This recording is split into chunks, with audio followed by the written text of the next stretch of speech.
দেশে মোট ৬৯টি কারাগারের মধ্যে ১৭টি কারাগার মারাত্মক ঝুঁকিপূর্ণ অবস্থায় রয়েছে বলে জানান কারা মহাপরিদর্শক brigadier general Syed Mohammad Motaher Hossain.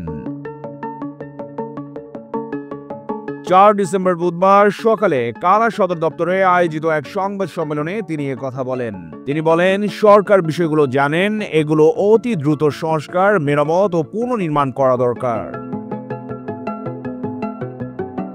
IG ফ্রিজন বলেন, এই কারাগারগুলোর ধারণ ক্ষমতা ৪২,০০০। ৫ আগস্টের পর ৫০,০০০-এরও কিছু বেশি ছিল।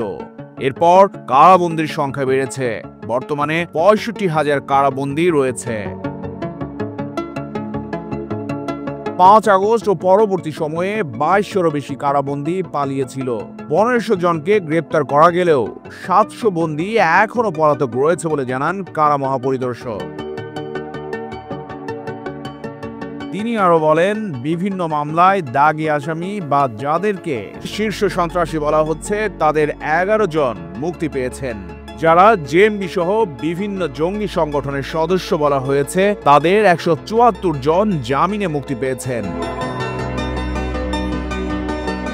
পালানো বিভিন্ন আলোচিত মামলা ও জঙ্গি সদস্যদের মধ্যে এখনো পলাতক ৭০ জন। এদের গ্রেপ্তারে সর্বাত্মক চেষ্টা চলছে বলেও জানান কারা মহাপরিদর্শক ব্রিগেডিয়ার জেনারেল সৈয়দ মোহাম্মদ মোতাহের হোসেন। আপনারা জানেন যে ৫ আগস্ট আগের সময়ে বেশ অনেক ধারণ ক্ষমতা, আমরা সবসময় ধারণ ক্ষমতা থেকে বেশি বন্দীদের নিয়ে অপারেট করছি। আপনারা হয়তো জানেন যে প্রায় আমাদের ধারণ ক্ষমতা ৪২,০০০-এর কিছু বেশি, এবং ৫ আগস্ট পরবর্তী সময়ে যেহেতু অনেকে মুক্তি পেয়েছেন হয়তো বিভিন্ন কারণে, যে কারণে সংখ্যাটা কমে এসেছিল এবং এটা প্রায় ৫৫,০০০-এ চলে এসেছে। বাট বর্তমান সময়ে আবার এটা বিভিন্ন কারণে গ্রেপ্তার হচ্ছে, যে কারণে এটা ঊর্ধ্বমুখী এবং ৬৫,০০০-এ গিয়ে থেকেছে। এছাড়া আরেকটা বিষয় উঠে আসছে, যেটা হচ্ছে আমাদের কিছু প্রাতিষ্ঠানিক দুর্বলতা অথবা আমাদের লক্ষ্য এবং ব্যবস্থাপনা কিছু দুর্বলতা আমরা চিহ্নিত করেছি। এই সবগুলো বিষয় যেগুলো আমাদের আওতাধীন, ওগুলো প্রতিরোধ করার জন্য আমরা কিছু পদক্ষেপ নিয়েছি।